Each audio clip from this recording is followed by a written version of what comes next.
last video, I showed you how easy it is to make a pattern for a holster. This pattern is for a single action revolver, but the concept is the same for any. The leather I use 99% of the time is an 8 to 9 ounce double shoulder. All right. For what I do, which is primarily knife sheaths and gun holsters, that is the most economical and practical leather for me to use. A lot less waste. I'm not dealing with the belly leather that you get when you buy sides of leather. What you're going to need is a very sharp knife, either with disposable blades or a way of keeping it extremely sharp. The commonly available utility knife is what I used to work with until I got introduced to this curved blade type of knife, which is available through Warren Cutlery or any number of other sources.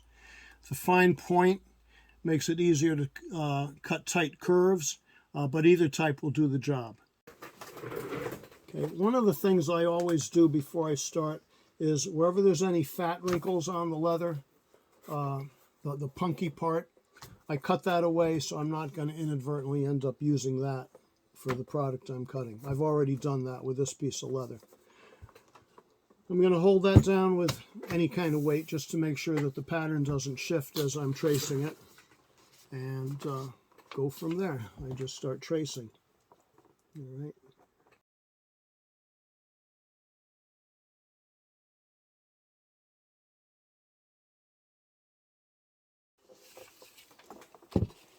Okay, so there I've got it all traced out, ready to cut.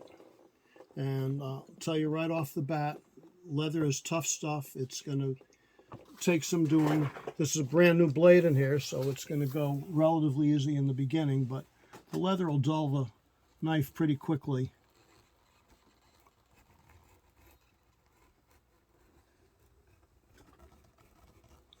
Notice the position of the knife and my hand. I keep my thumb and my knuckles in contact with the leather. That helps me control it. And I'll actually pivot when I get to curves. I'll pivot on my thumb there, like I'm going to do right here.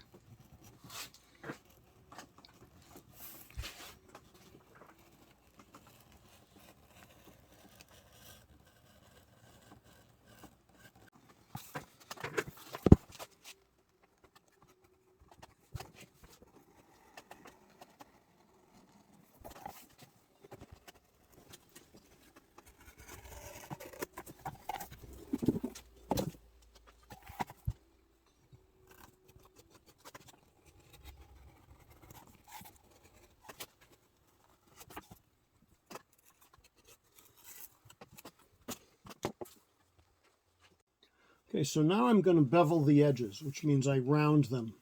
I don't have to do it on these edges here because that's the edge that gets sewn, so that's going to be finished off afterwards. But along the top here and on the bottom here, I'm going to round them. It just makes for a neater job, a more finished look. And one thing that I found helps is if I just dampen that, it makes it easier for the beveler to cut. And it also, at the same time, burnishes it just a little bit, which gives it, again, a smoother look. So I'm just wetting this a little bit. Okay, so along the bottom edge, I'm going to do both the inside and the outside. So that gives the whole thing a rounded look. You can see what the beveler does is it's just taking off the edge.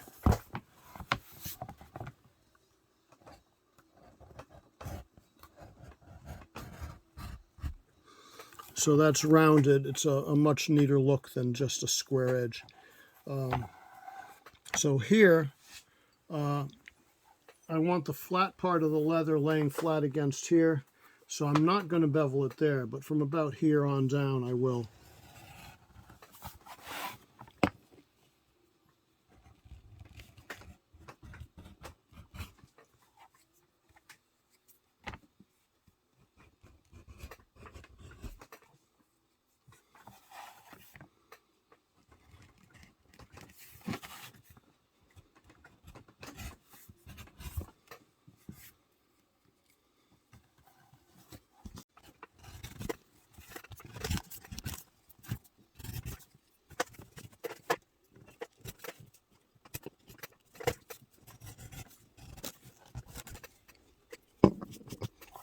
Okay, it's been all cut out. The edges have been beveled. I'm going to go soak it in water for, it's a matter of anywhere from around 15 to 30 seconds. It all depends on the density of the leather, but it's not a long time. So I'm going to go do that right now. I'm going to go soak it.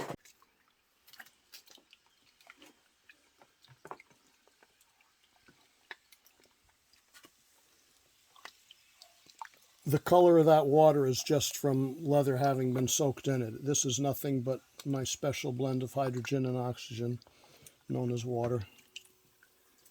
And that's about the right consistency. And so that was what, maybe 15 seconds, I'm guessing. So that's ready for me to mold it now.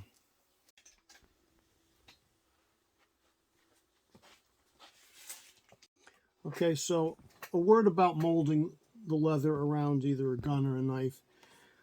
I've heard and read where so many people say that you should wrap it in plastic wrap, you should oil it, you should do this, you should do that. Some people leave the gun or the knife wrapped in the leather overnight till it dries. I don't do any of that.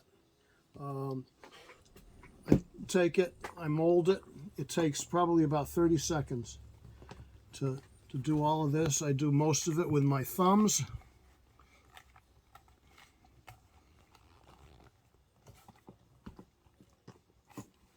I have this tool that's made out of a piece of deer antler, and I use that to get in tighter.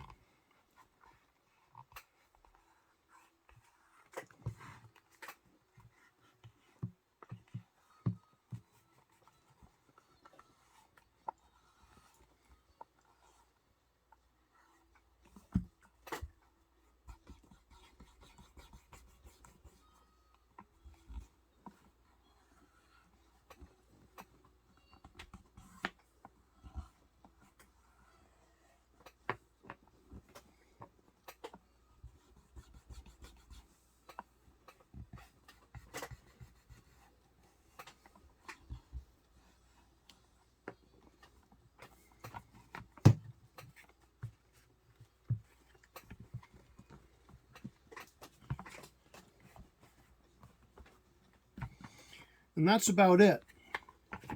The gun's not wet. I can, if I'm worried about it, I can dry it off. I can spray oil on it. This is my personal gun. If I thought there was any problem with the idea of it rusting, of course I do the same thing with a customer's gun too. But you know, I'm certainly not concerned that little bit of moisture for that short amount of time is going to hurt it any. So that's the way I do it. Okay, so now at this point, I have to wait for this to dry a little bit. I want to get it till it's just the right moisture content for the carving and the tooling that I'm going to do. Once I'm done with that, it will have flattened out a little bit more from stamping, from working it. So at that point, while it's still damp, just using my thumbs, I have to sort of remind the leather where I had it. Okay, I mean, leather has a memory. So this will end up getting flattened out, and I'm just going to kind of reshape it, get it back to that point after I've done all the carving and tooling that I'm going to do, and then let it dry. So until this dries to that point, to that moisture content, we're to stand still now. So my next video will show how I carve, tool, do whatever embellishment I'm going to do on that holster.